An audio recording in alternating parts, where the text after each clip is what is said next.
O.J. Simpson is one of the greatest running backs of all time. 25 years ago today, that will be the moment the world remembers best. The biggest media, news, and pop culture story that's ever taken place on this planet. Mr. Simpson is a wanted murder suspect. Free OJ! Free OJ! This is the most talked about murder case in American history.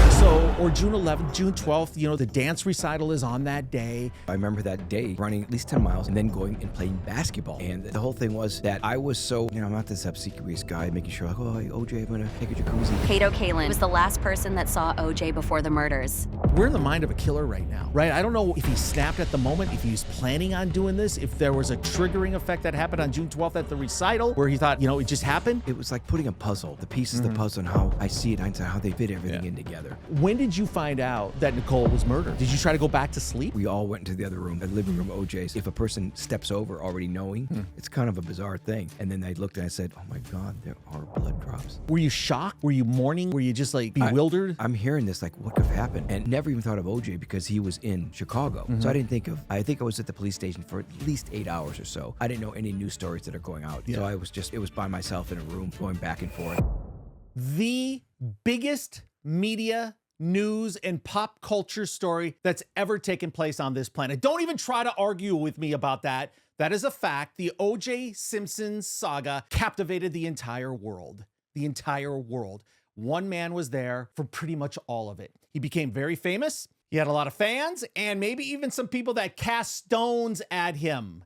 The one and only Kato Kaelin. Thank you. My co-host for One Degree of Scandalous, Tom Zenner here along with Kato. And we're going to continue the O.J. Simpson saga throughout this year. We have so much ground we haven't covered. So if you're a fan, buckle your seatbelts for the entire year. But Kato, great to see you, man. Did you like that dramatic? I did. It's so funny you said that because, I was called everything from a freeloader to a hero to a liar to a surfer dude to basically an assassin's target. I was all these things. People had their court of public opinion. I would read the stuff and go, well, I think I know who I am. So good or bad. Yeah. I went with the flow. You know that. Now, of course. Me. And you had to be Teflon. And not too many people are equipped to handle it like you did. You need a great upbringing. We talked about that on previous episodes. You needed some support around you. And you just needed... Well, I'm sure there was rough moments for you, too, that maybe you don't talk about that much. But, I mean, back then when there was no social media, you pick up the paper and you're getting blasted. You turn on the cable news, you're getting pounded, right? And it's not like there was, anything in the middle. It was either, Kato's the greatest, we love him, they're trying to get with you, and then people, like, trying to judge you and misrepresent you and thinking that they know you based on appearance only. So you had to navigate some uncharted waters. We're going to talk about all of that today. Yeah. But we're in the 30-year anniversary of the trial. Last year, we were all over the 30-year anniversary of the crime, so go back and check that out. But this episode is going to be very, very special. Some things that Kato has never revealed before. Okay, so we're going to talk about some things that's going to be chilling. It's going to be interesting. It's going to be, some bombshells too, potentially, especially with Kato involved. So, and maybe a few chuckles along the way. But anyway, Kato, I love doing this. We've talked about this in the past, but does it seem like 30 years ago? Absolutely not. No. I think we've talked this before. Though it's the wink of an eye, honestly, because when you bring it up, it's like, oh my gosh, that was like a week ago. No, it's been 30 years, and it's. I look at the footage of certain things, and I see how time has just changed everything from Bruce Jenner becoming Caitlyn Jenner, for example.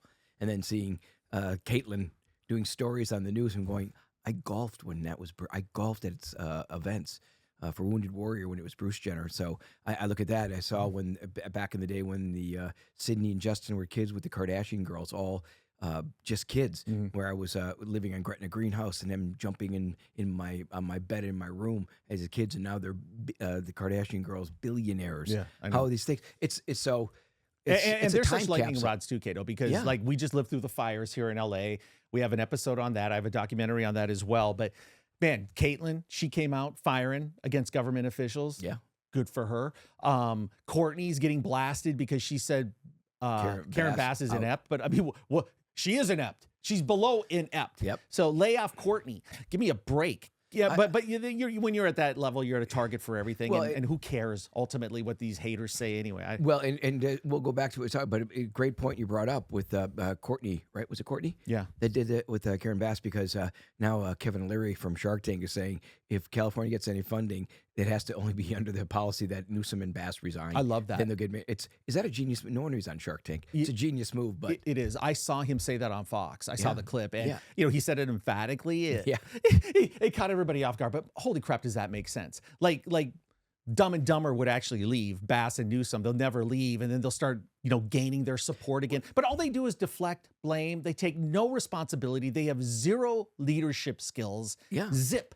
Could you imagine if it was somebody connected with Trump that promised, that told the New York Times they would never travel overseas, and then they're in Ghana sipping cocktails when the whole city is blazing? For the election of a president, it means nothing to us here in America. But the connection to the OJ thing is that Mandeville Canyon near Brentwood, also there's fires. The fires in Palisades, that it's a connection to how many people were part of the trial were there. There's let's see, Mandeville was I think it's Alan Schwartz clothing line, dear friend of OJ's and Nicole's, comes there. The Jenners, all nearby. Everything's connected 6 degrees. Yeah. All right. I want to talk to you about my great friends at Aura, who I'm proud to say are a sponsor of my content, and they are sponsoring this podcast episode today. Now, we've been working with Aura for months, and they are phenomenal. Not only have they helped so many of our viewers already, but they're making a very special offer available just for you. Now, I use Aura, and they've protected me from hackers and made me feel so much more secure. Think about the number of spam calls or texts that you receive each day. Have you ever found yourself second guessing whether a message was real or a scam? What about a time when you were waiting for an important call? Did you end up answering every unknown number just in case? How did that experience make you feel? Aura will help remove your personal information from data brokers and people's search sites that can sell your info to identity thieves, scammers, and more. Aura monitors your personal data, including your social security number, across billions of data points like the dark web and public court records to alert you about potential identity theft. Every adult on the account, up to 5, gets $1 million in identity theft insurance to help cover eligible losses and fees, with a total of up to $5 million in coverage. I'm not leaving myself and my family vulnerable to data breachers and brokers. And if you don't want to either, you can go to aura.com/1degree to try 2 weeks for free. That will be enough time for Aura to find out if any of your personal data is exposed. I urge you to take advantage of this special offer from our friends at Aura. Go to aura.com/1degree to try 2 weeks for free. It's an amazing service and a fantastic offer. Okay, so in this episode, we're going to talk to Kato and get some exclusive memories and content about what happened the day of the murders, moving forward, the Bronco chase, the trial, the aftermath, the civil trial, and Kato's life in general after that. Previous episode, go check it out. We went back into Kato when he first got to LA, growing up in Wisconsin. Fascinating stuff. So make sure you go check out that episode. You know who Kato is. In the 90s, when the OJ stuff was, I was just getting to Chicago with NBC. If you watch The Last Dance on Netflix, I was in the middle of all those scenes with Michael Jordan and Rodman, and I've written books on scandals. I have a big book on the Varsity Blues recruiting scandal. It's gonna shock people. By the way, we have a great episode on that. So go into our archives and listen to the episode with John Wilson, the parent at the epicenter who was framed, facing 180 years in prison for a crime he did not commit. Yeah. You'll see what happens when you get in the crosshairs of the federal government. It ain't pretty. You better have some funds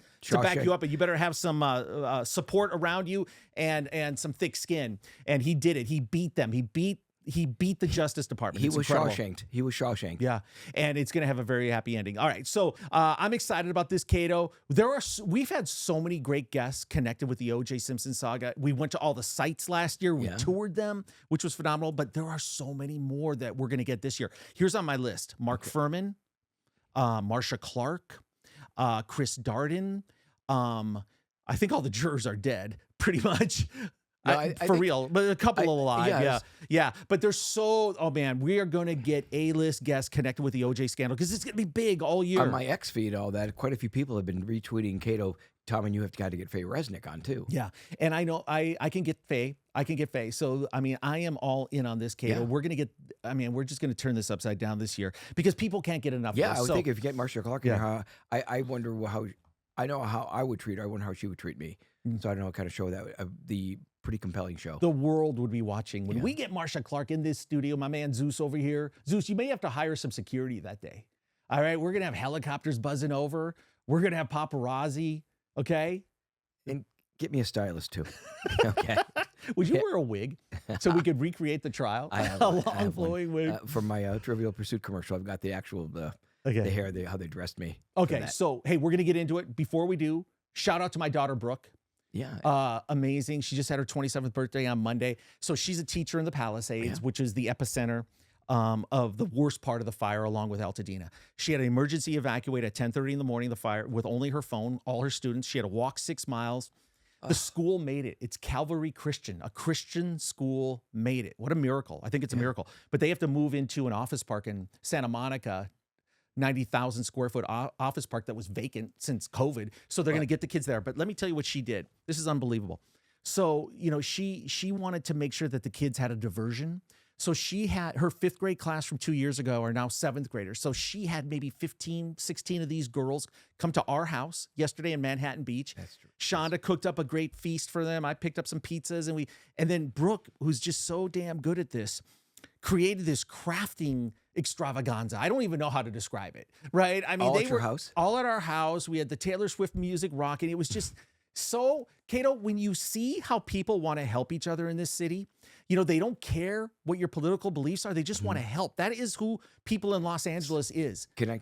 So of the people that showed up, that you had 12 or 13 Like girls, 15 or 16. 15 or 16 of the girls there, and of the, I don't know where their parents were. Of the parents, how many of those have actually lost their homes? Quite a few. Yep, great question. I asked Brooke when we were done, and she thought most of them. And but the cool thing for me and Shonda was we got to meet the moms when they dropped it. They all drove to Manhattan Beach, they could not be more appreciative.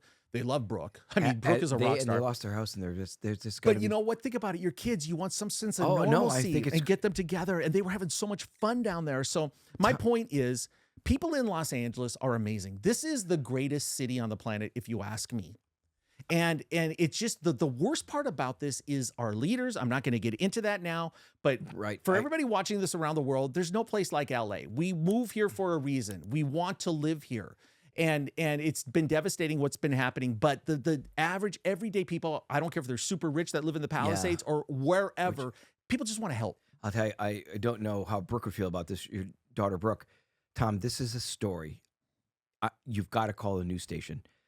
What she did, I think that's just a great story. It's a good feel story. Who doesn't want a good feel story? I mean, national news, local news, you should call them if she would allow it. Yeah. I think so. Is all the girls? Is she going to bring guys next time? So on Friday she's doing something with the boys at the park, and she's going to do this every week. That's great. So I'm just happy that we can open up our house and have them come there because it's such a respite. So anyway, we're all dealing with it here, but life goes on, and we are going to talk more about the OJ scandal. So Kato, it was fascinating just learning things that you've never really talked about in that previous episode. But man, let's take it to June 12th, right? Mm-hmm. So, or June 11th, June 12th, the dance recital is on that day. Was there ever a point where you thought you'd bop by the dance recital? Because you were friends with, the kids, and you were close to the kids too. Didn't even know about a dance recital. So I was just kind of doing my own thing.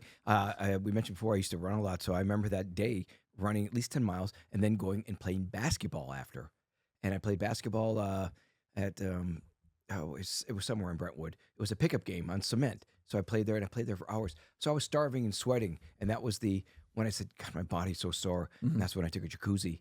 And it was asking permission to take a jacuzzi.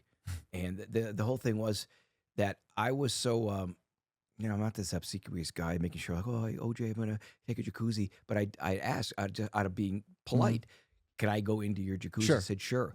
And then I just remember, I want to make sure. 12 playmates in there with you, or what? No, that's the grotto. 4? Different party. There's probably a tunnel leading. It was just me. But here's the thing, that I wanted to make sure I did everything correct, that I was in his jacuzzi. So I made sure absolutely that I turned off the jets and everything. Mm-hmm. So it was really strange when he came to my door and said I left the jets on. Mm-hmm. It was an excuse for him to come to my door to make, I think, hindsight, to show that I saw him at a certain time, and I don't know exactly. When did what he time come it to was. your door to talk about the jacuzzi? The jacuzzi was somewhere probably On June 12th, on that Sunday? Yeah. Okay. Yeah. So you did the jacuzzi. Yeah, And then he said you left the Jets on, and I think it was a separate time he came by and said if I could break $100 bill. Right. 'Cause he But usually is this gets- at night now? Like it's the jacuzzi is still light. It's sort Okay. of like it gets dark about 8ish or so. So I'm guessing 7. Right, 7:30. right, I right. don't remember exactly 30, but I do know that I turned the Jets off because I would make sure I did, and that was just for him to come to my door. kind of odd. It's It almost was like odd, and I said no. And I remember even once again, when you talk to me, it's like coming back to me. right. I remember saying, "Did I could have sworn I did. Because I'm sorry. But I think I did." He goes, "No, you didn't turn him off." Okay. No, Okay, so here's how I interpret Yeah. this. Number one, you're conscious enough to ask him if you could use the jacuzzi. Yeah. You're certainly not going to be careless and leave the Jets on. Right. Right. So we're in the mind of a killer right now. Right. I don't know if he snapped at the moment, if he was planning on doing this, if there was a triggering effect that happened on June 12th at the recital where he thought, it just happened. But I mean, those are establishing timelines, or those are trying to, show that he was at a certain place at a certain time, because he's not knocking on your bungalow every day, Yeah, right? well, I don't know exactly what happened before the time when I'm at basketball, when I'm doing this stuff. So I don't know. Did he have that he had conversations, obviously, with Nicole, I think, with the family not being invited, I guess. So I don't know anything that's going on in the personal life. I'm just doing my thing in jacuzzi. So, Right. But definitely him coming over, it was very mellow mood. Right. Very mood, didn't say a lot. Yeah. Just it was like, hey, you left the jacuzzi on, that sort of thing. But now, seeing documentaries and all that, there was obviously something going on between him and Nicole and the fighting. Right. And I think she finally had it and said, no, it's over. Yep. And that's one thing I'm going to ask you here in a second. Just for all our viewers who are just, sucked in on this type of content with OJ, obviously Kato knew OJ. I knew OJ, right? Because I worked for NBC Sports at the time. I broke OJ Simpson's touchdown record. Right. That's He's amazing. one of those guys that is magnetic, right? There's some people that their charisma is so insane that you're just drawn to them. So I'm talking about pre-June 12th, okay? But he is a likable guy. He is a dude. You wanted to hang around him. You wanted to be around him. There was an energy. Now, there's also a creepy side of him even back then because he was always hitting on people's girlfriends. He didn't give a crap, right? He thought everybody was available to him. Even Dan O'Brien told us that story, right? And we've had multiple people Even tell your us friend that story. Steven. Yeah, Yeah. Steven, my friend who was in here, Steven Yeah. Mead, who was in here a couple of weeks ago. So he was one of those guys, clearly, a narcissist, a sociopath eventually, but he was one. Can you name other celebrities you've been around or other people that have that effect? Because there's a few others I know too. That have that same effect of being Like just drawing, narcissistic. like it's almost like a magnet where people are just sucked to them. Oh, I think going out enough with Bill Maher and Charlie Sheen, seeing that, I think people just love celebrity. They're very, and by the way, the difference is Charlie's very welcoming to people to take a photo. He's cool with all that stuff. Bill not. He's just kind of like, no, I'm eating or whatever. Right. Or so.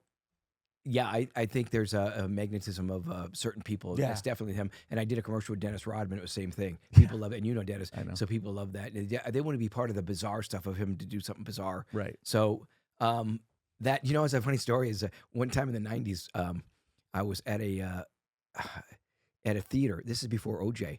And I'll just never forget that I'm at the Golden Child Eddie Murphy movie, sitting in the balcony of the Hollywood Man's Chinese. And we're as closest to you, but facing the screen was Madonna and Rosie O'Donnell. And they're watching the movie together. That's when they had that bond together. So I bring that up because later in life, I met both at some point at some party, but not talking. But I definitely met Rosie That's a few funny. times at Bill Maher's house. And it's just so funny when you see certain people, you go, oh, I can't just say hi or whatever. And then I get involved in a trial, and by no fault of my own, I become this whatever celebrity, and I'm invited to every major party. That I meet everybody that I've ever seen. Everybody I would meet at certain parties from the biggest You Maxim cross parties and paths everything. with everybody. Cross paths with everybody. And you probably have that effect on people too. When they see you in the airport, they're drawn to you over the years. Well, okay, whatever. I'll give you a couple stories. I when the Bulls won 72 games and won the championship, when Rodman's first season, 95, 96, I traveled with them. So I followed them on a road trip from, I think we went to Denver, we went to Sacramento, and then it finished up at the Forum in LA against the Lakers. Epic game when Magic Johnson had just come back. When we were in Denver, I mean, it's just insanity. The people that would be just camped out at the hotel, Yeah. and they would run after the team bus It's just insane. So obviously, Jordan, you know, the other guy that I was blown away that had that charismatic pull that is just like, holy crap. Yeah. Like you almost have to see it to believe it. It was at a Super Bowl party that was in Phoenix maybe 10, 12 years ago. And John Travolta. Yeah. And Kato, the swarms of people just from his presence that just moved like waves of people just, it was crazy. What party was that? Because I was at the one with him in Miami. The Miami Super Bowl. It was the Saturday, so it was a good one. It was the Saturday night before, maybe Maxim or one of those. But yeah, I saw it Okay. in person with the Travolta at the party and met John there at the Colts Bears. Yeah. That was Miami. Okay. Oh yeah, And the one that rained the whole game. The entire Prince the performed. story I had, the car when it was we almost going to the car. You were up to water like this. It was complete rain. Was it Prince? No, Prince did halftime. Remember, in the rain, killing that guitar. So he was yeah, amazing. I was at that. So yeah, and one more I'll say is Muhammad Ali. Mhm. So I've had a couple experiences with Muhammad Ali, including one time I flew in a helicopter with Muhammad Ali. Mhm. There were in outside of Phoenix there was Carrie Shep. She had Shep Farms, and what they would do is carve a maze into a cornfield. So one year they had Jay Leno, one year they had Larry King, and then they would go there and see it. So then she did Muhammad Ali, and she called me, "Hey, I'm doing this, and want to know if I want to come by and get in the helicopter." I flew with Muhammad Ali over the corn maze, and then I had breakfast with him, which was amazing. I'm going to do my story now. Okay. So the Louisville Lip, Muhammad Ali was getting the huge award in Louisville during the Kentucky Derby. I was a guest of the Kentucky Derby, so I was at the table with Muhammad Ali, and Ali was doing his jokes and everything with me, and he said, "I'm not going to go get this award on stage unless you go and give it to me and present it." And there was every somewhat A-list actor at that time was at this party. They hated me so much. I had nothing to do with it. They said, "Why would this punk witness be giving an award?" But he asked me to do it. You got to be kidding me. I swear to God, I The did this champ thing. asked you to do that? Yeah, and I did it. It's a picture on my Instagram somewhere. You have to scroll Amazing. down. Me and Muhammad at the table doing this. And Was he in Parkinson's at the time? he had a bit. He was still. It was the 95 or so. 95. So he was still aware. I mean, he knew. He followed the trial. Everything he wanted to Amazing. ask me. Everything. And then- Everything. And so I did that. And I have a picture from an artist who did the picture of Ali. It's signed artwork of the famous shot of him with the Louisville Lip, and that was the award. Yeah, he's one of one. That There's was no it. question. But that was because of trial. And by the way, I'm not bragging about it. I'm just saying. Yeah. This is stuff. It's interesting. This So- is stuff that happened. And I was just talking about in context to the fact that, everybody knows who OJ is, June 12th passed. But before that, he was just one of those guys, man. Yeah. Always had a crowd around him, fun to be around, charisma off the hook. Could you sense that the relationship was deteriorating? Like, did you ever feel like they were in a good place, OJ and Nicole? Yes, I felt like they could make things work, and then I wasn't part of their conversations, but when I saw them together, I was definitely there to make it work and make them kind of have fun and laugh. And I don't know what they would even fight about. I honestly, unless it was infidelity that I didn't know about. With if that was the big argument, like you can't be with just one woman, OJ, Right. this, you got the kids. So something led to a point where she just said no more. I'm done, and she got over it.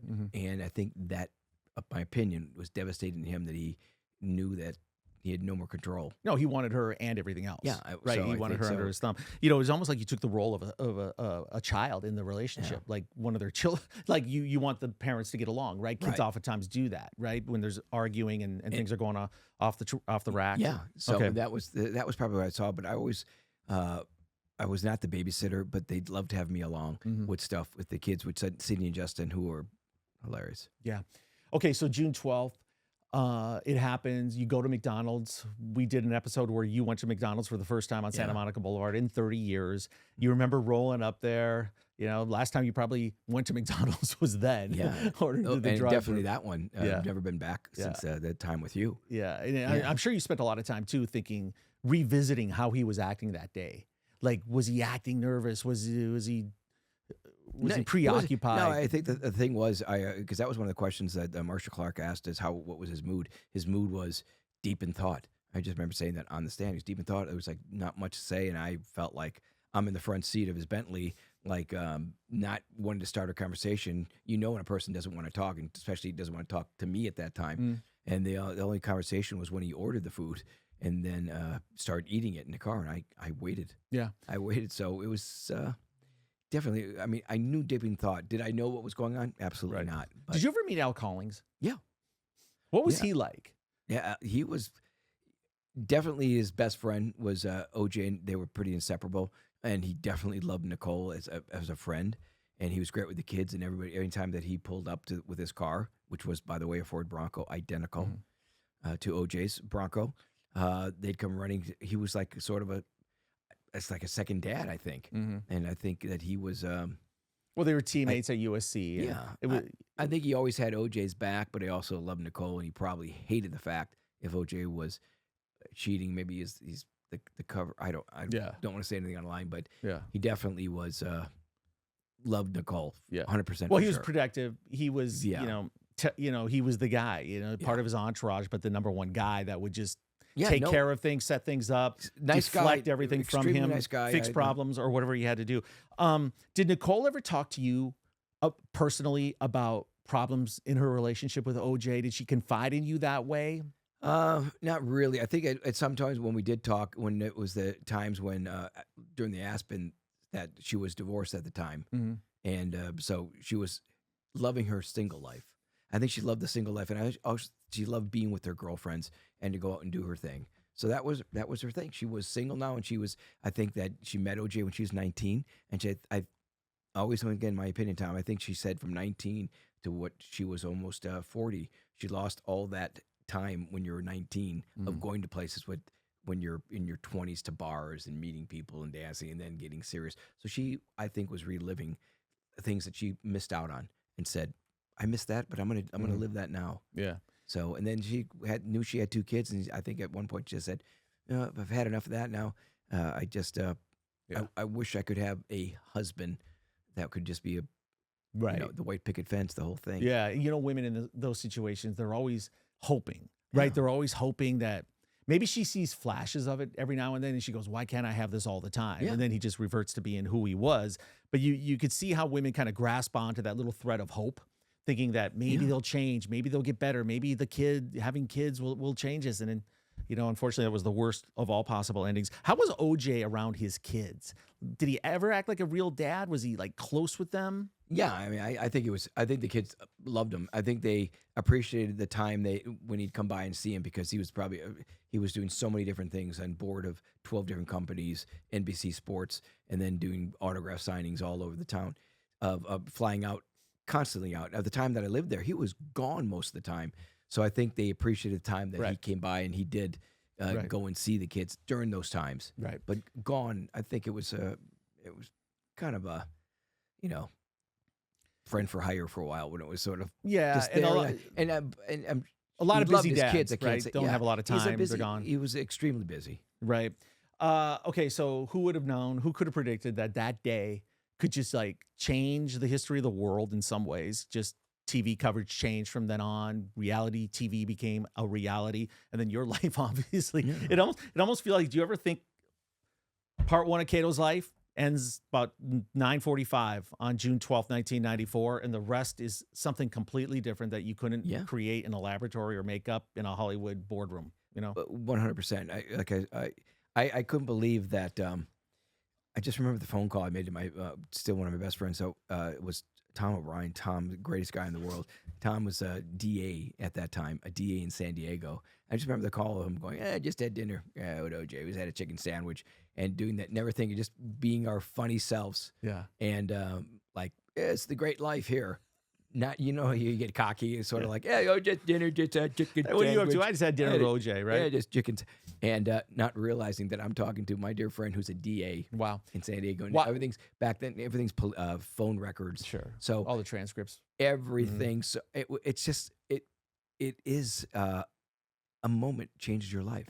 It's like an accident. If someone gets killed in a car crash, what if I did something different those 5 seconds? Sliding doors, going through one door to the other, your life changes. Yeah, it's the butterfly effect, right? One little flutter here just impacts so many people in so many different ways. Why were you friends with him, Tom? Tom and I went to high school together. Oh, really? We have the Okay. three. I've got my best buddies. Are still my best buddies from that's classic. Milwaukee. All right. Yeah.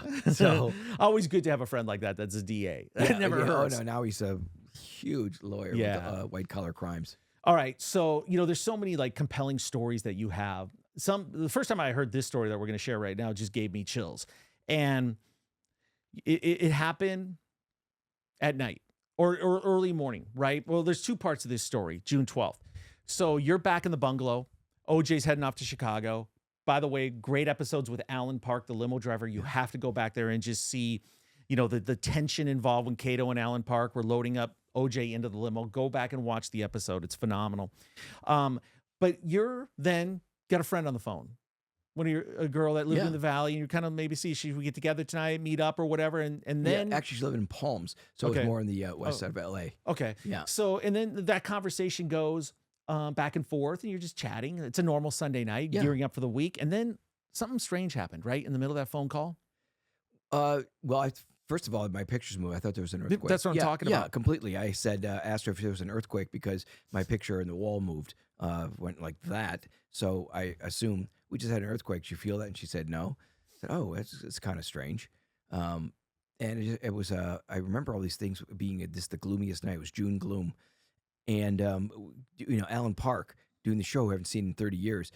For me, it was so cathartic because his different take of how I said, Alan, do you remember this sort of thing? How we matched up of him ringing the door, the intercom system, and how it wasn't connected to my room, but I could hear it through walls of the phone constantly ringing. Like, why isn't anybody picking up that phone? I think there's someone at the gate. I think that's the gate ring.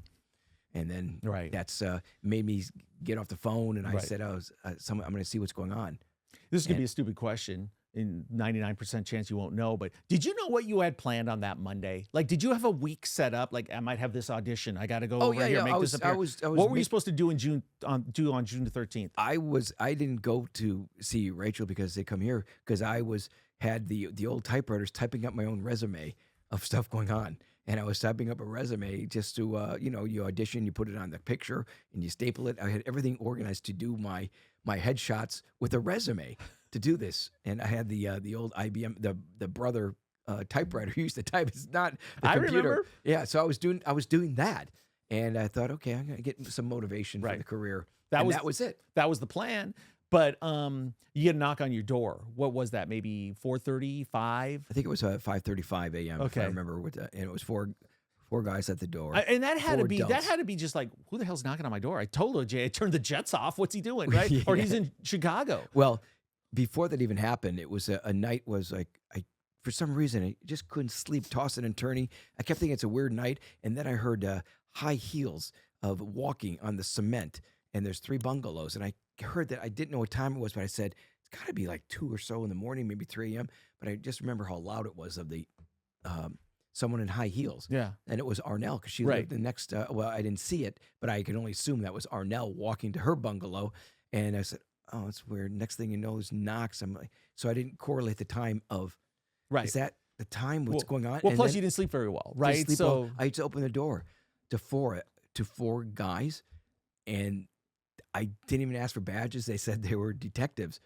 And I said, oh, immediately I thought the plane crashed. I invited them all in to my room, and they all took different positions in the thing. It was, honestly, it was like a movie. I'm going, are these detectives?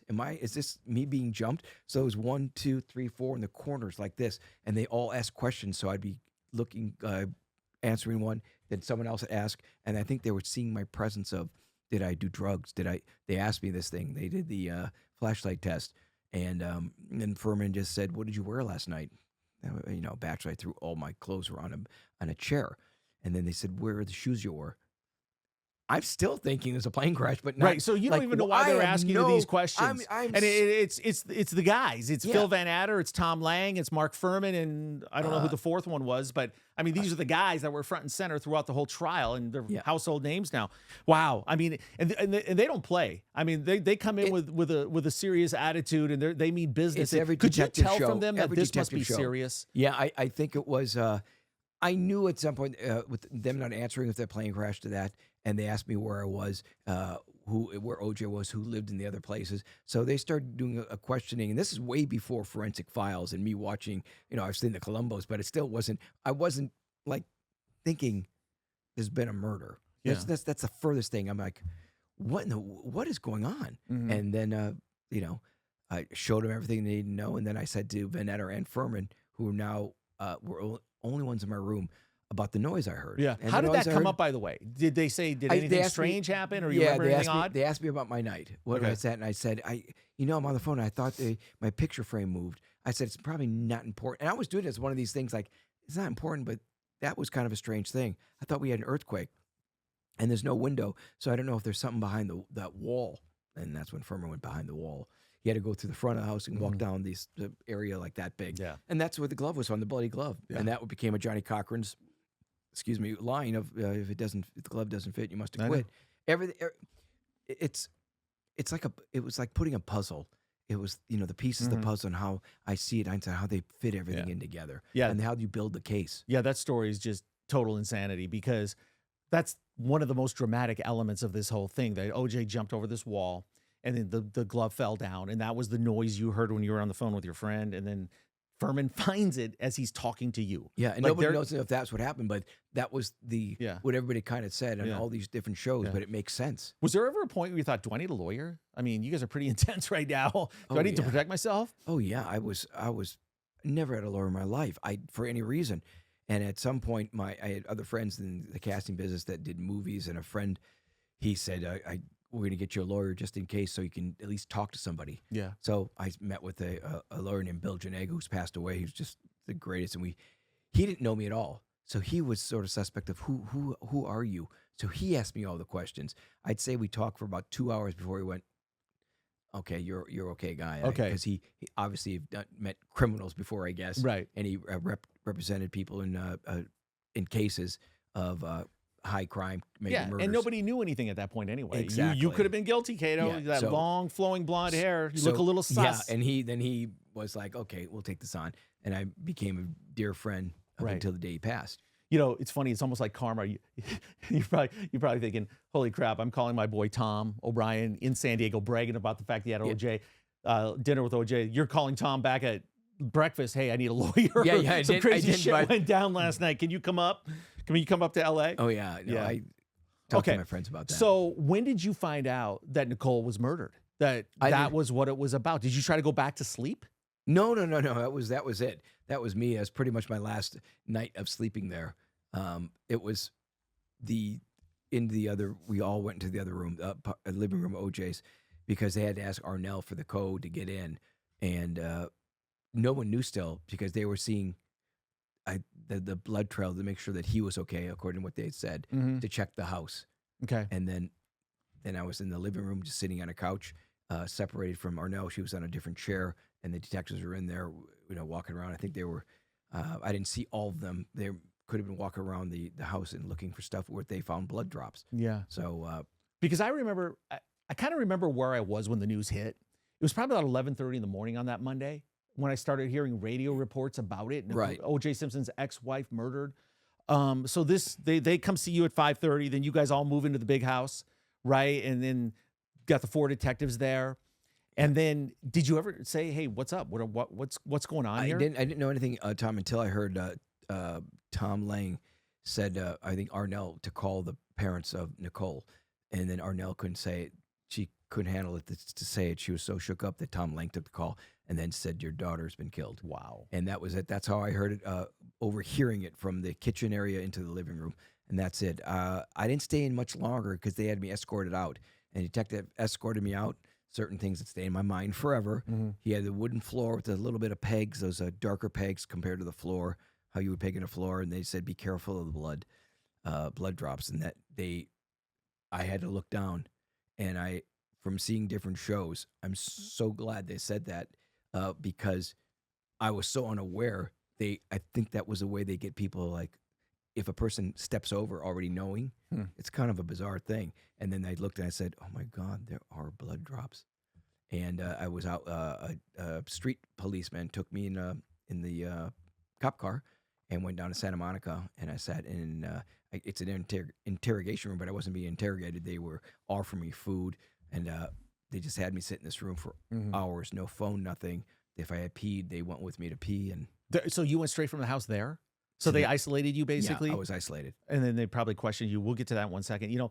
There's, conspiracy theories. There's alternative thoughts of what happened, motives or theories. What about Jason?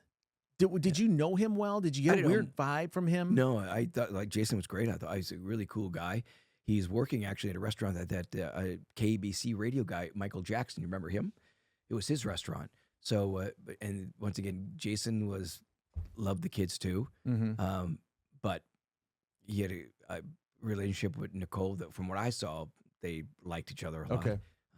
Very friendly. Yeah. So, but I never put the theory together of all these other books that did come out later to say they had their own theories. I wasn't that way. I think it was, I just think, everything's, all the documentaries are out, and after finding all this evidence and what it's like now with DNA, how it can pinpoint 1 in like 15 billion points to OJ. So I was sort of like very convinced it's just OJ. Yeah.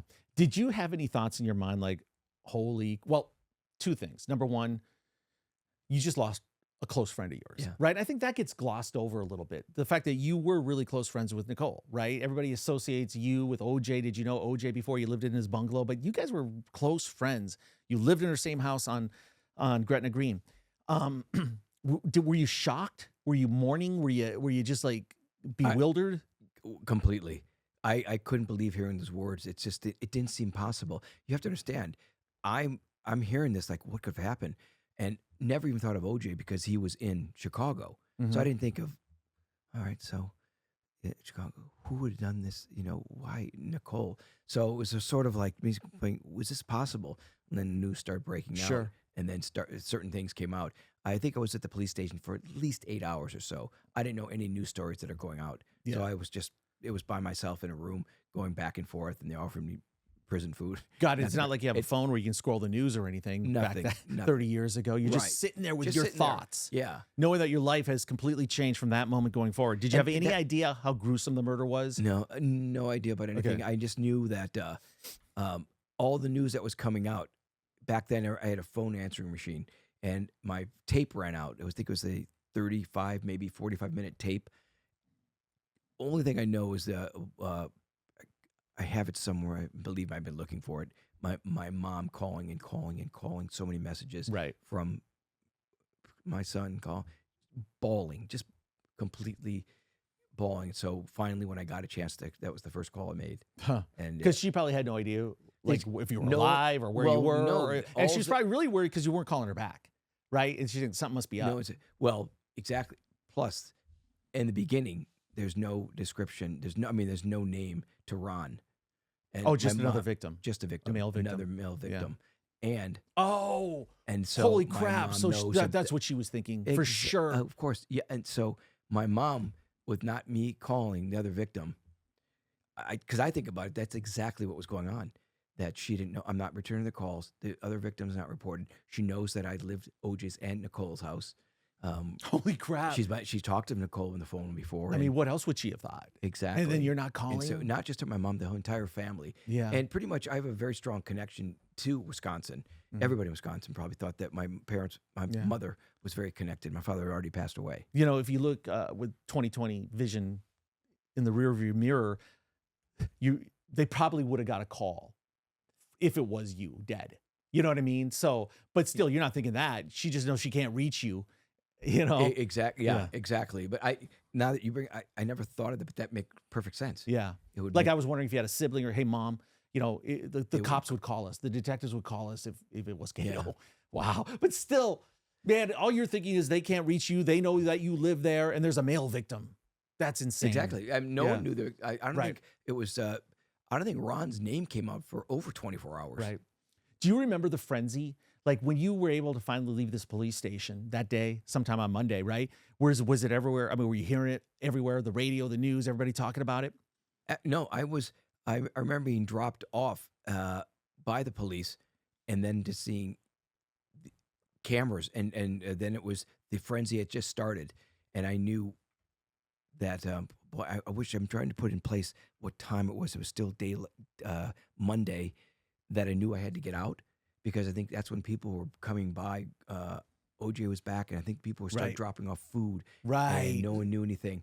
And so did you think, I got to get out of here? I got to leave the bungalow here. I got to move somewhere else. I didn't think that until OJ brought me to the kitchen. And that's when he brought me to the kitchen and said, you know, we ate together. And I said, no, you never came in the house. I made these calls. And I just was this in front of the same detectives again? No, he pulled me separately. Now OJ just asked me to come in the kitchen. Really? While there was a bunch of people at the house. And he just said, Kato, you know that you remember we ate the McDonald's here in the kitchen. Blatant lie. Yeah, completely. Because you said he ate it in the car, and then you ate it you took it back to your bungalow, right? I guess I did turn the jacuzzi then, because that's kind of a liar, right? No, but he blatant lie, and I felt it sort of came over me. It's like he wants me to lie for him, I think, and I was like, no, he's like, hey, like you're his boy. Hey, we ate in the kitchen, right? Didn't we? Because he couldn't say it too loud with the cops there. He was just thinking that you would go along with that storyline. I don't know if the cops are there anymore. He was dropped off. Okay, so I don't know exactly. It was quite a few people that were there. I just remember the part of the Jackson family came by. Michael wasn't there. But, Jermaine, I think it was. Yeah, quite a few. Okay, so then what did you do? Where did you go? I went into my room and I called up a buddy of mine, and I called up other people that I knew and said, "Hey, can I come by your place?" And at that point, I think it was the next day, my buddy Will, I think maybe Tom even helped me move out. Okay. And there was helicopters of us. Sure. So you're getting a little taste of where this was going, that this is going to be the biggest story in the world. I wasn't described. No one knew me at all. Yeah. I was just there. But I'm in a lot of the videos, you see me in the beginning with the long hair walking by, but no one knew who I was. And then my name really didn't become anything until the preliminary hearings. I have a very serious, very important question for you right now. And I must remind you, you are under oath. Yeah. Did you get the resume done? I didn't. I didn't get the resume done. I think part of it got done, but I never. Maybe the least of your worries at that point? Yeah. Well, it's Tom. The thing is, it's hard to explain this. And I'm by the way, I'm being really humble, not being cocky when I say this. I just remember the weeks before I went, OJ went to this huge pediatric AIDS event. Elizabeth Glazier and Paul Michael Glazier from Starsky and Hutch, and it was the biggest event. It's in Brentwood, and I was invited to go. I not so much babysitting the kids were there, but I actually brought my daughter Tiffany with me. So we all got invited to go and met everybody from. Back then, the stars were like Ann Archer from Fugitive with Harrison Ford. It was loved Ann Archer, and I always loved Gail Goodrich. People that know he played for the Lakers, but it was a huge celebrity event, and he was with Paula Barbieri, and I think they ended up getting in an argument that night. I don't know, but I remember that he got dropped off, and they had a shuttle that would take you to the party, and I have to go through my file of my head of who was all in that. That shuttle. It was all A-list celebrities, though. It's a huge, huge event. So that week, and the other people were wondering who I was there. I go, God, something strange happening, because it was a bunch of directors. It was the famous, and I came out there to be an actor. I was like, wow, this is my element. I hope something wonderful happens. The next week, I got the reading for Dumb and Dumber, and then the murders happened. Yeah, we talked about the Dumb and Dumber story in the last episode, so go back and check that out. But it's funny how it's just. Everything you kind of bring up, I just remember certain things. Right. I don't remember all the people that were at the pediatric AIDS, but that was the People magazine covering it. Every network was there. Yeah. So you're her friend. You want to find out about funeral arrangements. When did that news start coming out? Because I'm sure they had to do an autopsy that, release the body. It took a few days. They have to be very deliberate about everything. But so the funeral happens in Orange County in Laguna, and OJ was there. Nicole's friend, who she dated for a while, Keith Zlomsowicz, was there. You were there. AC, the Jenners. So, do you remember the funeral? And do you remember what day it was? I don't remember what day it was. I remember the funeral, and I remember that I drove by myself. I didn't want to be on. I didn't want to go with the OJ's team or anything. I just kind of went there neutral. but probably much closer to the Browns on this.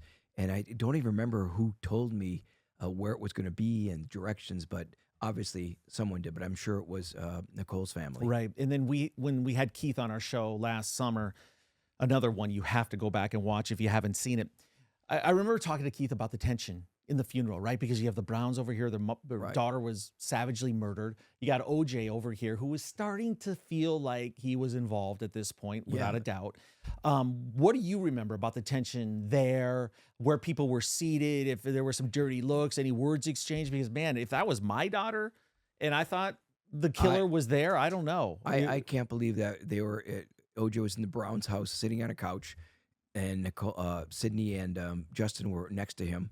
And people were condolences to him. And then the Browns, I was thinking just like you, I said, someone's going to go crazy here in a second. It's got to be someone to say, you're crazy, you did this. I didn't see that happening. I don't know if it did. Did Keith say it did in the show? And by the way, Keith Slumwich was on that show, was stuff I never knew. It's such a great episode for people to go back and watch. So I didn't see that, but I just remember it was I was really uncomfortable something just didn't feel right. Yeah. Because here, Nicole, I would think that their OJ's got to be in their head, this suspect. Yeah. There has to be this underlying tension, like you can feel it, heaviness, right? And I would think, yeah. And from the people I talked to who were there, Keith, you, some other people, and just piecing things together, it was kind of a little bit of a celebration of her life. It was light, right? People were talking about stories. They were laughing. AC Cowlings, said something that, people were laughing over, talking about her. I just remember taking balloons and with Sydney and Justin, take the balloons of helium and we say, let's give this to your mom. So we'll give them to heaven. They took them and they took the balloons and we all let them go up in the air. Everybody was probably still in shock too. When something that horrific, that dramatic happens, you can't process everything in a few days. And there's so many moving parts and it's all covered on the news and everybody's talking about it. And this is your child, your sister, whatever it is. And you want to at least have a proper funeral and have the respect of doing that. But then, God, you got to wonder, like when the Browns went home that night and just talking amongst themselves about OJ being there, because there was maybe a thought he wouldn't be there, but he was there. And then the Bronco chase is on that Friday, June 17th. And that was such an eventful day. So many other things going on around the world. The ESPN had a great 30 for 30 on that day, just everything going on in the sports world. But what were you doing? Were you trying to piece your life back together somehow and think, I resume to some normal routine? Or what were you doing on that Friday when you heard about the chase? First of all, I didn't even know what was going to entail. That never came up about me being a witness. I knew I was going to be. So I didn't know everything as far as like OJ is, I only knew that he was from the news that he's going to turn himself in. So I was sort of a spectator watching it, the people I was staying with at the time at the house of saying, this is insane what's going on. And I saw it happen. And we all know the story from 30 for 30. Yeah. But I noticed that I knew some of the players when the Bronco after the chase pulled up to the house. I said, oh, that's Jason. That's the son. And he ran out to the as you're car. watching it on TV. As I'm watching, I'm going, okay, the gate that it opens up. So I'm so connected to, that's where I lived. And it was, when it became like it'll always be probably one of the biggest moments of history. I think I sent you a picture about the Bronco chase was the number one for Domino's pizzas, and second, I was second with the witness when I testified. Really? For 6 days. Time out. When you testified, that set a record for Domino's pizza sales? 6 days sales. Damn, what is it about you, Kato? People craving a pepperoni pizza when they see you? I don't know. Wisconsin cheese, I guess. The Dairyland. But that's a true story because I got all these statistics. What happened. Hey, when you hightailed it out of the property in Brentwood, the bungalow and the house, never came back? Did you come back and grab some stuff? Yeah, I moved. I had to get my stuff out. Yeah, okay. And I didn't have a lot of stuff, but I had enough that I needed help from friends. Right, okay. And that was it. Okay, so, man, at this point on that Friday, 100 million people watching it on TV, and then we just knew we were in for this melodrama that was just going to play out in real time for the whole world to see, and everything would get more dramatic as it went along. What were you thinking about next? Like, did you get an inkling that you were going to be involved in this grand jury? Or obviously you'd probably be involved in a trial of some sort, but when did some of the legality start playing out for you where you had to come make some appearances? I knew it when I met with the attorney, Bill Janego, and he gave me a piece of paper. He's still interviewing me and doing things. He didn't know everything in the trial. He said, take the fifth, plead this. And he gave me a piece of paper exactly what to say after every question. And that was This is at the preliminary hearing? The grand jury. Okay, right. So what did you do? Did you say, I take the fifth? Yeah, because it was so fresh. They were trying to figure out all the information. So wow. I just followed his advice, and it made me look, I think it makes you look bad or something if you take the fifth. It kind of does. Not that you were looking bad, but it does make people think, what is he not wanting to say? What is he hiding? Why is he so adamant about not saying anything? I was reading it feeling bad about not going. I could answer that, but he just said, do this. Yeah. And you're thinking, I'm going to listen to my lawyer. Yeah. Right? Because I could get myself in trouble I think here. it was basically because it gives more evidence to have a trial. The grand jury was like, okay, this is going to be a murder trial. Yeah, that's all they had to do is just see if there's enough evidence where this can go to trial. Clearly there was. So that happened fairly quickly. And then, the fascinating thing about the OJ trial is how quickly it came up after the murders.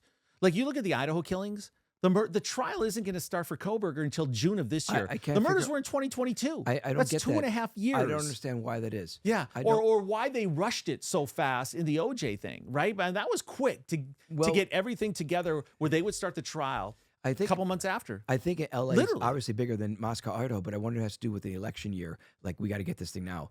Because wasn't it an election year? For Garcetti? For Garcetti, yeah. I think was. Well, who knows? I mean, those decisions are made from above. But and LA is a much bigger, like, they want to take it. Right. We got the best attorneys here. Let's go. This is. Right. And then that's when the big mistake was made about having the trial downtown instead of Santa Monica. I'd have to go back in dates time because I think July were the prelims. Okay. I remember that, but I don't know when the actual trial started. Yeah. I think the trial started in like September. Yeah, September or October. So it was a year. It was over a year. Oh, so, okay, then it started in August or September. Yeah. That quickly. I cannot believe that. And they give the case to Marcia Clark. When did you have your first meeting with her, experience with her, where you knew, okay, I'm going to be testifying? After the preliminary hearings. Actually, I think it was even before the preliminary hearings, they called me in. And the attorney I had said, meet with both sides. So I was going back and forth meeting with prosecution and the defense. I was a prosecution witness, and I kind of told her everything, of what I thought, pretty much what I told detectives when I was in Santa Monica. Yeah. And I met with her quite a few times. Yeah. So many people blame her, right? And then it became a story on itself because the personal thing she was dealing with her ex-husband, her child, the custody, and then the hairdo and the wardrobe and the whole thing, right? What was your first impression? Did you think she was competent? Did you think this lady's got it together? She's powerful. She knows what she's doing. She can handle herself. Or were you going, who? I don't know. No, I think it was probably competent. Yeah. I was thinking she's just doing her job. She's interviewing me. This is my first time sitting down with a prosecutor. It was all very laid back. Behind her desk was a poster of Jim Morrison. And she said, maybe we should have lunch after this whole thing's over. She goes, we'll have lunch. Have you had that lunch yet? We've not had that lunch, but that sticks out in my head. She owes you lunch. She owes me lunch. She should have lunch right here. Yeah. But right in here. She said, because I remember that. She goes, oh, yeah. I said, okay. Yeah. And, that was before any of the question, more, very much more on the friendly part. Did she paint a picture that you, Kato Kaelin, are going to be important in my case? I need you. I think so. I think the other attorneys that I met with before the important part was I lived on both sides. I knew the sides of living with Nicole and living with OJ. Mm-hmm. And I think that was the important part to see what I had to say. Yeah. Did you meet with Shapiro, or who'd you meet with on the other side? I met Shapiro. I met with Cochran. Yeah. I met with Carl Douglas. I met with Sean. I forget Sean's. She's with Cochran's firm. Uh-huh. But I met with them a few times. I met with the famous attorney that passed away. He was part of it too. F. Lee Bailey. Yep. Then I met with Darden. I met with Bill Hodgman. They were all part of it coming in out of the room. Yeah. And and then I met with every detective over. At what point of the trial did you testify? Do you remember? Was it early on in the trial? No, it was I'm pretty sure it was, I think, after DNA. Okay. I had gone down one time for 2 days where I just waited and then I was put on hold. Yeah. And then go. So they had, because a lot of times you see during the trial of the shows, there was sidebars and then they discontinued something because they had to stop the trial for some reason. Yeah. So It was a lot. It was a lot of that actually. You know, it's funny because you've been on a lot of TV shows in the last 30 years. There's a lot of sitting around and waiting when you're not shooting something, right? Is that similar to what it's like in a trial? Yeah, pretty much so. And I sat in a closet, basically a closet. I do remember that it had to be during the summer months because it was extremely hot. And so it's easy to find out when I testified my dates. Yeah.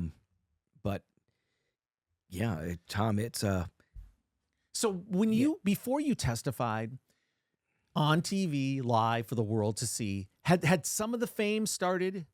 Were you starting to be noticed beforehand, or did it all change as soon as you sat on the witness stand? No, it was before that. It was during the prelim.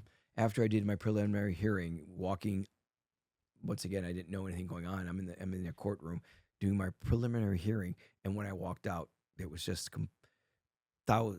seemed like thousands of, hey, Kato, Kato, Kato, Kato. So it was everywhere, and then I said life changer. Yeah, you know, you still have to make a living, right? Yeah. You still have to do something. You have to work. What were you doing? Like, how could you support yourself at that time? It was tough because things would come out. It's like if he doesn't work, he's a sloth. If he works, he's capitalizing. It was a catch-22. It's like, oh, now I can't. No matter what I do, it was a no-win situation. If I get a job, it's because I'm a witness in trial. If I didn't work, it's because this guy's a nobody. He's a Right. like I said, I became everything from the liar freeloader to assassin's target, and so I was in it. To this day, my career is still SAG card for 45 years now. So it's the same goal. I'm not becoming a lawyer. Yeah. I think I know enough terms now on how to do it, and I can, I've learned a lot. I understand how the court proceedings go. I understand how jurors are, what they have to go through. I understand what witnesses have to go through. So, Wrong Place, Wrong Time was a show I did, and it's a perfect show for me to host because I know kind of both sides of how it is like to be a third wheel in a crime. But a lot of other stuff, like we did the episode 1 here, and I to get back in a different mode because it real serious. But I remember that on the first show you mentioned something about American Idol. Yeah, because I knew there was some sort of kind of like a bizarre association with you and American Idol, and I don't remember all the details. So American Idol came out in 2004-5. Yeah, right. 2004. Okay, so a little bit after the trial, obviously. So yeah, it's after trial. So things were. I have a buddy of mine named Dan Frisch, who genius. He's working, produces shows for Amazon. He did 17 Emmy, I think 17 for Daisy Jones and the Six. He's a credible. Produced a film with Eli Roth, Hostel. Lots of credits, and was a friend way before the trial. I'd been around. I tell people, the trial I became famous of who my name was and whom I was. But I had been around way before that, doing premieres, and these were my friends in the business. So Dan and I ourselves said, we have this idea of why don't we finance it? You just knock on doors. We'll drop you off the middle of nowhere with no money, just luggage. Just drive around the country? Drive around the country. In a van? Well, I get dropped off. I'm with nobody but myself. I get dropped off, and for this thing where we filmed it, he and I filmed this now. We didn't get a crew. And it was just me knocking on doors saying, I'm Kato Kaelin, America's favorite house guest. We filmed this called House Guest. So you get their spontaneous reaction to Kato Kaelin showing up at their doorstep. Like, where did you go? Were you in some rural areas, or we went up to 2 places. Went to Fresno and went to Palmdale. But the thing was that we filmed it, we shot it, we edited everything. We put so much energy into this thing. 10 seconds, we sold it to Fox, to Mike Darnell, who was doing a show called American Idol, and they were doing the auditions for American Idol. I bring that up because they wanted me in there. I got to be way before the Ryan Seacrest and Brian Dunkelmeyer. Dunkelman? Dunkelman. Yeah. Saw them there, and I knew Ryan Seacrest because at that time I also did a radio show, and he said, you got the best radio. Ryan Seacrest said, you got the best radio show. It was the fastest 2 hours in radio. So I just remember all these things, and then going in there, I already knew all the people because I had my own office at Fremantle. I had Bob Barker's office, Tom. Come on, why am I hearing this for the first time right now? What the hell? I had my own office. Bob Barker's never showed up for The Price is Right, which is the Fremantle production. My office was gigantic. Was this on the CBS lot? No, it was Santa Monica. Okay. So I had this at the time. Fremantle was down there. had this, and they said, no, you can't be part of it now because you have a house guest. So, but it was the dish, and I just remember Jill Schwartz was there. She was part of Fremantle. Still So my time friend out today. here. Because She's you had a producer. contract, you sold it to Fox. Yeah. They couldn't do anything with you as far as being was on American Idol, even though focused- American Idol was on Fox at the time too. Yeah, Okay. it was all Fox. It wasn't on yet. There's Okay. the casting. So I met with the casting and did this, and they already know from the show. And they said he'll do house guest. It was picked up. It was going to be a show. We got picked up, and other things unfortunate happened. And the unfortunate thing was Kevin Riley, FX picked it up. Then he put up the money to shoot the real pilot. Tons of money to shoot this. Yeah, because that And- show was a phenomenon when it came out. The first No, few tons. years. The house guest show. They put up tons of money. Oh, they did? For me to film another one. The one that Dan and I just did was our little Like a pilot. Yeah, teaser, and they wanted it off that teaser. They said, "Finance, shoot this show, make it Gave great." you a budget, funded it, funded budget, had the crew, office, everything, huh? big Office time. at Fremantle. Bob Big Barker's office. For Tom- real? Yeah, big time budget. Anyways, we did that, and they loved it. And within a week, my luck again was Kevin Riley got the job as NBC president. I still own the house guest with Dan Frisch to this day. And Wow. and the new people shelved it. Those are some incredible highs and lows, right? Because it is not easy to sell a show in Hollywood. It's almost impossible. You've done it several times, Yeah. but then something very bizarre happens where it's almost like they pull the rug out from underneath And you. I deal with it all the time, and I just, am I cursed? I don't know. And what people might, No, I you're don't not. know. It's all good. Yeah. I think of other people that are working constantly that actually they're a felon. I won't mention names. They're actually doing commercials and they're big time, but they have a record, and they're doing commercials, TV shows, and rap album, everything. I'm like, I was just a witness, man. I was just this witness. But my gosh, Tom, I felt like I was in the stand of the show. Right. Hey, swearing and I think that a natural job for you is a morning show host, radio host, DJ. I mean, you had to thrive at that. And did you get burned out? Because those are weird hours. It's a tough job, right? Yeah. And you had a very popular show here in LA. Mine was in the afternoon though, so it was easy. Oh, okay. I mean, easier. Yeah. I loved it. It was Well, great. that's and way people easier, still- by the way. That's Yeah. way easier. Yeah. Drive time.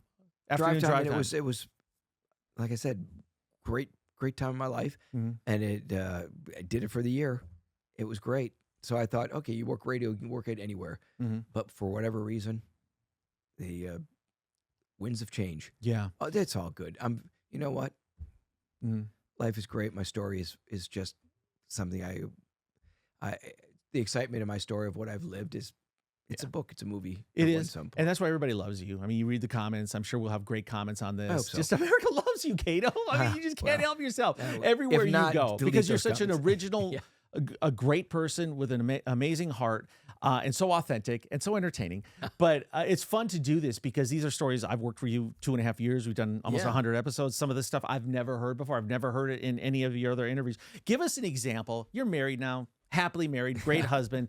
Sheng-Yi, turn away from this part, okay? But it had to be crazy with the women, right? Because you were this good-looking dude, famous, hair, got the Kato vibe. I mean, what lengths would women go to try to meet with you? I'm a good. I think my late father was a salesman, and he had restaurants. I always saw how my dad handled himself with women, of how you can be friends, and he was a great of character of certain ones you could pick. It's like, oh, that's trouble or not trouble. Yeah. I think I had a really good quality of picking the right kind of person, and I kind of had girlfriends right away. Sure. Now, at the heyday, when I'd go to like Terre Haute, there was 10,000 people at a mall. In Terre Haute, Indiana? That was my first ever public appearance. Okay. And You're going, I'm getting paid for this? I'm getting paid for this public appearance. Like a And rock star. It's actually craziness with of what fame can do and what people will throw themselves at you, from signing and throwing underwear like a Tom Jones to signing body parts or whatever. But it's there, and it's yeah. And my publicist will tell you the same thing. The Lee Salters, who had Michael Jackson, Frank Sinatra, and he was he's passed. I think he's passed away, but he would say the stories of this is insanity. Yeah. And it was insanity. No offense to your dad, Kato, but he's fishing in a different pond in Milwaukee than you here in LA. No, but it was my dad of how he was. Yeah. So how he would handle attention, unwarranted attention, right? Yeah, I'm sure your dad had a big humble. personality, and he was, women were attracted to him Yeah. too. Did you ever think, if I could do one thing over again, and it's impossible to do it in the moment, but if you had sat down and crafted out, how do I leverage this? How do I monetize this the best? It's impossible to do. Yeah, but if you almost think about it, going back in time, I mean, you did a hell of a job. I mean, but everybody's pulling at you. Everybody's calling. They all want a piece of you one way or another. Yeah, and then your whole rest of your life is Kato Inc. Really, that's what you are. Yeah, I think I obviously made mistakes because I kept thinking, I didn't. Who do I trust? Or not? I mentioned the name Bill Janego before, the lawyer who passed away. I just wish I would have followed more of his advice because I was he the guy from day one? And he's the one I sat with after it all happened, and he wanted to figure out who this guy was. Right. And I became friends of his and his didn't sister. charge you, right? Or did he charge you? Okay, pro bono. that's awesome. And then and he was extremely busy, and his offices were right on the beach in Santa Monica, and he had stuff that he could have lined up for me with A1 listing people, and I just kept going, I just don't feel right about it. And it was probably a mistake in hindsight, it's 2020, but I didn't. And I think that's it with him. And but up until the day he died, we always stayed in touch. And and his partner was Gary Boswick and Paul Hoffman, big power hitters, and they've always been friends of mine. Yeah. And Bill Janego was the person that was really directing me in the right way. And I just didn't, not because of anything that he did or anything, I just didn't do it myself, and probably a mistake. Okay, that's easy to say, but let's all put ourselves in Kato's shoes. We're talking about one of his close friends who was murdered. And I can understand how you think, I don't want to exploit this, because there had to be a part of you saying, do I really want to take advantage of every one of these opportunities over the fact that I'm involved in the story where she was murdered, right? So I totally get that. Yeah. I think that speaks to your character and how you were raised, and I think it was the right decision. And what I told you from the first time, man, you've got so many more big things that are going to be happening, and now the world's changing around us in a good way.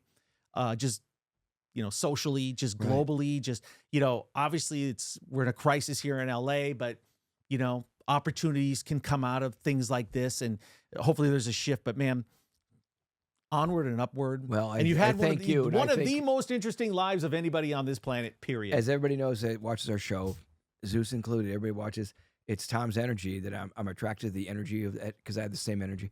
I'm very positive. And it was it's like a lightning bolt, and the studio starts, our show start. It's magic, I think. And, this show, it's good.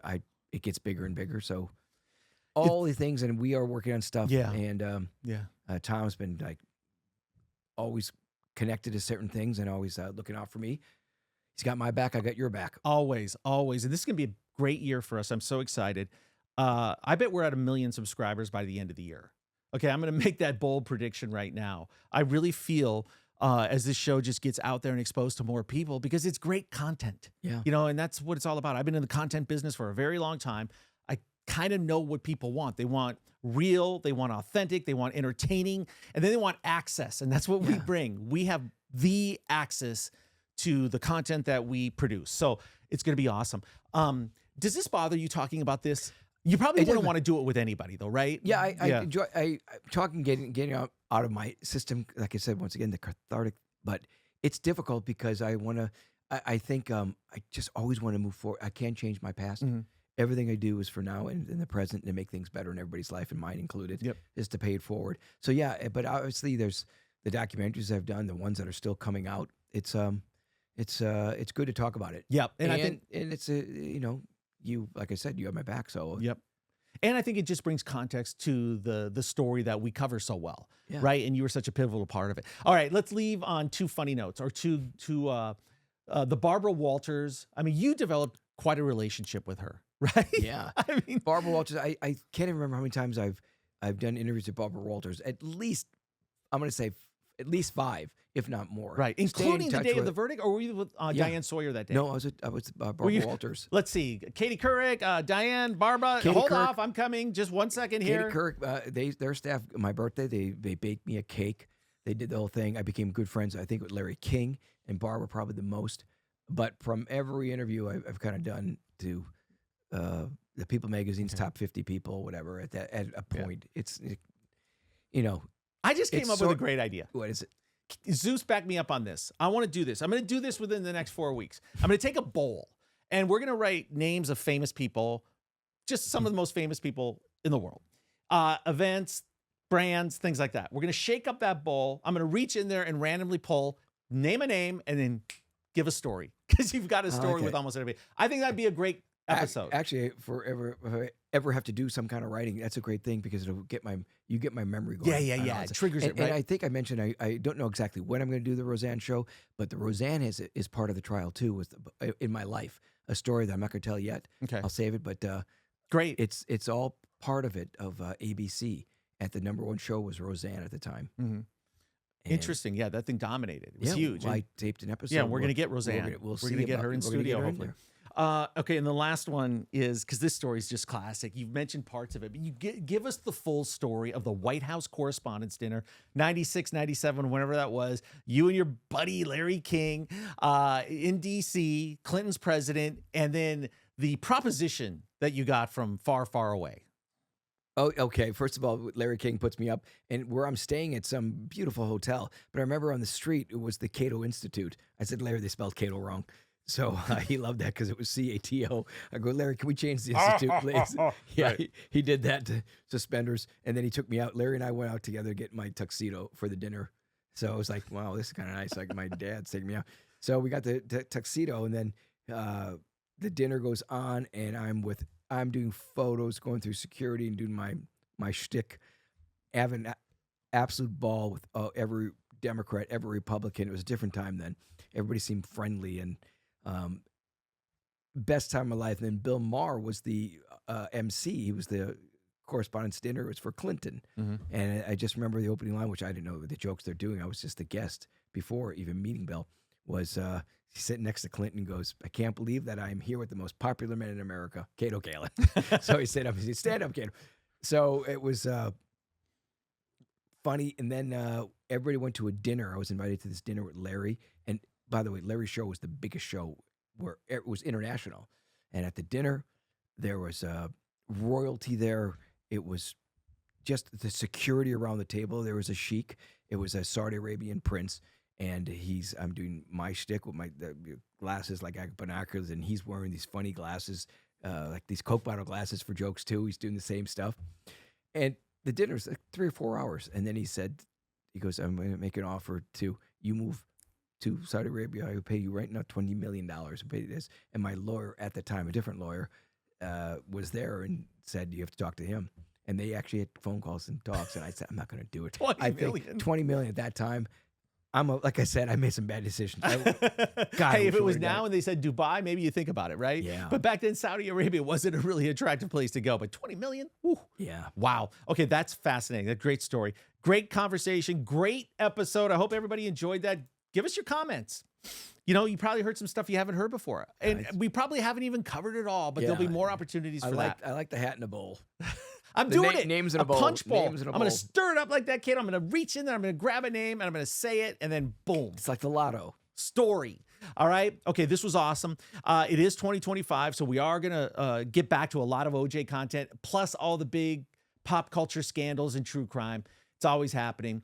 And we got to get Michael Radetsky in here. Michael, yeah, we're from working on that. Netflix, the producer. He's got so many great documentaries on Netflix. So we're going to get him on, and you guys are going to love this person. Yeah, no, we got a very aggressive and exciting guest list. So we'll get them all. I guarantee you. I'm focused.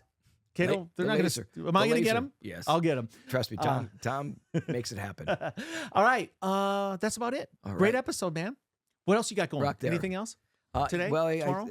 we've got some show calling for me right now to do a okay, show. you may have a story for us in the future based on some negotiations and some conversations that are being had right now, but this is a good one. So tell your friends, subscribe to the channel if you haven't, listen to us on audio in your car. You got a road trip, put us on. Right? We got about 90 episodes for you. So Spotify, Apple, wherever, give us a review. Follow the K Train on social media. It is quite entertaining. At Kato_Kaelin, Kaelin. Yep. And maybe look at his X feed in the morning and his Instagram feed at night. Right? Yeah. Well, it should be okay. Yeah, actually, there will be nothing mean on X until the Brewer season starts. So we're good because the Packers are out. Oh, I was thinking about you, by the way. Oh, by the way. And then this is why I gave up on the Minnesota Vikings. What's happened to them the last 2 weeks? I grew up in Minnesota. I lived and died with them, and I had to give them up. I'm a full-fledged Rams fan. I hope they take it all the way. But I did see what it wasn't even close. It wasn't, and this is what we've been dealing with. I've been dealing with this for 50 years as a Vikings fan. So Sam Darnold is not real. Well, I mean, this is a very easy decision for the Vikings not to veer off into sports, but you do not sign him. Okay, you do not. You go with J.J. McCarthy with a rookie contract, and you build around him. You build an offensive line. But right now, I want the Rams to go all the way. End of discussion. All right. For Zeus, sitting back here, our man at West Coast Creative Studio. This is the coolest studio in L.A. I've seen all the podcast studios. This is number one. If you need to tape a podcast in L.A., call Zeus. For the one and only Kato Kaelin, I'm Tom Zenner. I hope you enjoyed that conversation. Leave a comment, and we will see you very soon.